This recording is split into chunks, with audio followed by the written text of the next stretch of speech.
अरिहंताणं नमो सिद्धाणं नमो आयरियाणं नमो वज्रायाणं नमो लोये सव्यसाहुणं।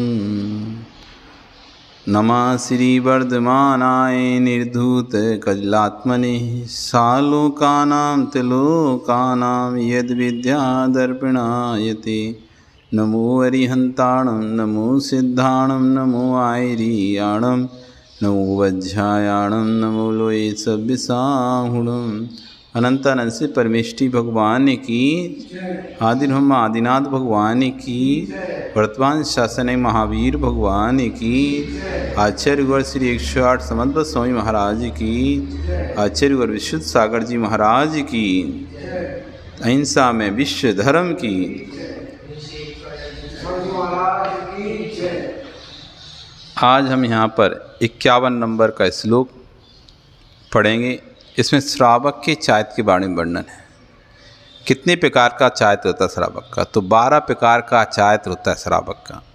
13 प्रकार का चायत होता है साधुओं का और 12 प्रकार का चायत होता है श्रावक का।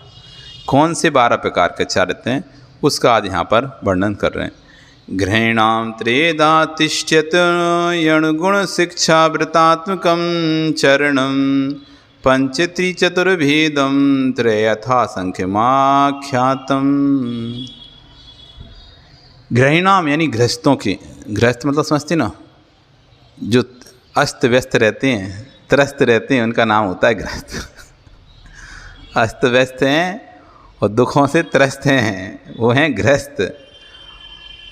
तो ऐसे गृहस्थों के, जो गृहस्थ हैं, उनका चरणम चारित्र अणुगुण शिक्षा व्रतात्मकम, अणुव्रत, गुणव्रत और शिक्षाव्रत रूप त्रेधाम 3 प्रकार का होता है। त्रिष्ठति यानी होता है। वह श्रावक का विकल चारित्र। त्रया 3 प्रकार का चारित्र में यथाक्रम से पंच त्रिचतुर्भेदा 5, 3 और 4 भेद आख्यातन कहे गए।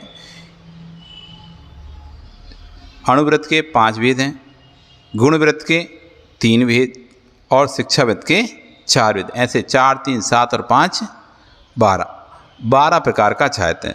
श्रावक का चायत 5 अणुव्रत, 3 गुणव्रत, 4 शिक्षाव्रत के भेद से 12 प्रकार का है। इन 5 अणुव्रतों का लक्षण तथा उनके नाम आगे के श्लोक में धीरे धीरे कहेंगे। अब एक एक का यहाँ पे नहीं गिनाएंगे, लेकिन सबका 5 अणुव्रतों का भी वर्णन करेंगे, 3 गुणव्रतों का वर्णन करेंगे, 4 शिक्षा। अणुव्रत मतलब छोटे व्रत, अणु मतलब होता है छोटा। एक होता है महाव्रत और एक होता है अणुव्रत। तो महाव्रत तो मुनि के पास रहते हैं, तो मुनि के जो व्रत होते हैं वो महाव्रत कहलाते हैं। क्योंकि महाव्रत क्यों कहलाते हैं? उनसे महान बनाया जाता है। जिनसे जो व्रत जीव को महान बना दें, जगत में पूज्य बना दें, वो कहलाते हैं महाव्रत। तो मुनि जगत में पूज्य होते हैं, तो इसलिए उनके पास जो व्रत होता है वो कौन सा व्रत होता है? महाव्रत होता है।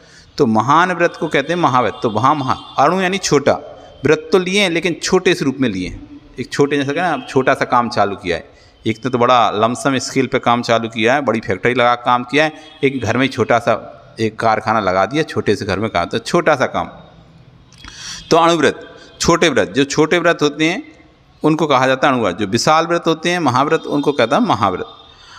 तो इनका वर्णन आगे एक एक का आएगा। 5 अणुव्रतों का वर्णन आएगा, 3 गुणव्रतों, 4 शिक्षाव्रतों, सबका वर्णन धीरे एक एक गाथा, सबकी अलग स्वतंत्र गाथा बताएंगे। आचार्यों ने स्त्री को गृह कहा है। आचार्य ने स्त्री को क्या कहा है? गृह कहा है। और जो स्त्री सहस्थ है वो गृहस्थ कहलाता है। गृह मतलब स्त्री, और जो स्त्री से सहित है वो क्या कहलाता है? गृहस्थ। गृह में स्थित है, जो गृह में स्थित है ना, स्त्री के साथ स्थित है, वो गृहस्थ है। अब चाहे वो संन्यास लेके भी अगर स्त्री के साथ स्थित है वो भी गृहस्थ ही है। उस गृहस्थ को पालन करने वाली चर्या को गृहस्थ धर्म कहते हैं। उस गृहस्थ के द्वारा पालने वाली चर्या को क्या कहा जाता है? गृहस्थ धर्म कहा जाता है। मोक्ष मार्ग तो एक ही है, परंतु उस पथ पर चलने वाले पथिक 2 प्रकार के हैं। मोक्ष का मार्ग तो एक ही है, सम्यक दर्शन ज्ञान चायत्राणी मोक्ष मार्ग है। सम्यक दर्शन, सम्यक ज्ञान, सम्यक चायत्री मोक्ष का मार्ग है। तो मोक्ष मार्ग को तो एक ही है, लेकिन उस पर चलने वाले पथिक 2 हैं, एक श्रावक और एक श्रमण। उस पर चलने वाले पथिक कितने हैं? 2। एक तुम गृहस्थ जो श्रावक हैं वो, और एक साधु। तो ये कहते हैं एक गाड़ी के 2 पहिए, एक गाड़ी में 2 पहिए लगे तब गाड़ी चल रही है। तो ऐसे मोक्ष का मार्ग भी 2 पहिए वाली गाड़ी है, एक श्रावक धर्म है, एक श्रवण धर्म है, यानी मुनि धर्म है। मार्ग पर चलने वाले पथिक दो प्रकार के होते हैं, एक शीघ्रगामी और एक मंदगामी। अब और क्या, दो प्रकार के पथिक होते हैं, एक जल्दी जल्दी चला जाता है और एक धीरे धीरे चलता है। तो जो मुनि है वो तो शीघ्रगामी गए, उस मोक्ष के मार्ग को जल्दी से पार कर रहे हैं, जल्दी जल्दी चल रहे हैं, महाव्रतों को ले लिया तो जल्दी जल्दी उस मोक्ष को मार्ग पार कर रहे हैं। जो अनुव्रती है श्रावक, वो धीरे धीरे स्टेप बाय धीरे, अब इतना करेंगे, अब इतना छोड़ेंगे, फिर अब रात का भोज छोड़ दिया, फिर अवक्ष छोड़ दिया, धीरे धीरे ये छोड़ दिया, धीरे धीरे वो छोड़ दिया, तो धीरे धीरे धीरे धीरे धीरे धीरे छोड़ रहा है। तो धीरे धीरे मंदगामी धीरे धीरे चल रहा है, ये मंदगामी। और जो मुनि है वो शीघ्रगामी, एक बार में 5 पाप छोड़ दिया, सब छोड़ दिया, जितने भी पाप के कार्य थे वो सारे एक बार में छोड़ दिए। तो ये शीघ्रगामी है, जल्दी जाना इनको मोक्ष मार्ग पे। जो शीघ्रगामी है उसने अपने सारे वस्त्रों को समेट करके, जो शीघ्रगामी है उसे अपने सारे वस्त्रों को समेट करके चलना पड़ता है। और देखो कहते हैं कि जो शीघ्रगामी है, जैसे आप कोई धोती आदि पहने हो और जल्दी चलना है तो क्या करोगे, उसे ऊपर चढ़ा लोगे, और नहीं चढ़ाओगे तो क्या, गिर जाओगे, फटाक से गिर जाओगे। तो शीघ्रगामी को अपने सारे वस्त्र, अपनी इच्छाओं को समेट लेना पड़ता है, वस्त्रों को समेट के चलना पड़ता है। मतलब शीघ्र में जिसको जल्दी जल्दी चलना है तो उसे करना पड़ेगा, अपने वस्त्रों को बांध के रखना पड़ेगा। दौड़ना है तो क्या, लुंगी पहना है तो लुंगी को ऊपर करके ऐसे बांध लेगा जिससे वो दौड़ सके, और वैसे करेगा तो क्या होगा, गिर जाएगा, चल नहीं पाएगा जल्दी जल्दी। तो उसको क्या, अपने सारे वस्त्रों को समेटना पड़ता है। मतलब जिसको शीघ्र ही मोक्ष मार्ग पर जाना है उसको अपनी सारी इच्छाओं को समेटना पड़ेगा, इच्छाओं को समेट कर बांध देना है। इच्छाएं करता रहेगा तो शीघ्र गमन नहीं कर पाएगा, उल्टा मुंह गिर जाएगा। यदि अन्यथा वह गिर जाता है, यदि वो नहीं समेटा अपनी इच्छाओं को तो क्या होगा, गिर जाएगा। इच्छाएं बहुत हैं और लेकिन जाना सीधा, तो ऐसे मोक्ष मार्ग चल दिए, मुनि तो बन गए, इच्छाएं खत्म नहीं हुई तो औंधे मुँह गिर जाएंगे, औंधे मुँह गिर जाएंगे। क्योंकि ये तो जो मोक्ष का मुनियों का मार्ग है वो तो इच्छाओं को समेट कर चलने वाला मार्ग है। गर्मी में जब कंठ सूखेगा तो जैसे श्रावक को पानी पीते देखेगा तो उसकी इच्छा ले, अरे मैं पानी पीऊँ, मैं भी पानी पीऊँ, और यदि उसने इच्छा की पूर्ति कर ली तो गया काम से। जब लोगों को घूमते हुए देखता है जगह जगह तो उसको भी अंदर मैं भी ऐसे घूमूँ, और उसने यदि इच्छा की पूर्ति कर ली तो गया काम से। लोग जब खुद पैदल चलना किलोमीटर तक थकान हो जाती है, लोग गाड़ी से फटाफट घूमते हैं तो उसको लगने लगे नहीं मुझे भी ऐसे सुख चाहिए, गया काम से, औंधा मुँह गिर जाए। उसको अपनी इच्छाओं समेट करनी पड़ेगी। जब पूरी दुनिया ऐसी भीषण गर्मी में कई बार पानी पीती हो, ठंडे ठंडे घरे सामने दिखाई दे रहे हों, और तुम्हारे 2 दिन से तुम्हारे कंठ में एक बूंद पानी भी नहीं गया हो, तब भी इच्छा नहीं लाना कि नहीं मुझे भी ऐसा ठंडा पानी मिल जाता। श्रावक क्यों गर्म पानी चला देता है, ऐसा ठंडा मिल जाता है, एकदम चिल्ड, मन में किंचित मात्र इच्छा नहीं आ रही, वो है मुनि, जो दे दिया सो पी लिया। तो कह रहे हैं कि जो शीघ्रगामी है उसे अपने सारे वस्त्रों को समेट के चलना पड़ता है, नहीं तो क्या होता है, अन्यथा वह गिर जाता है।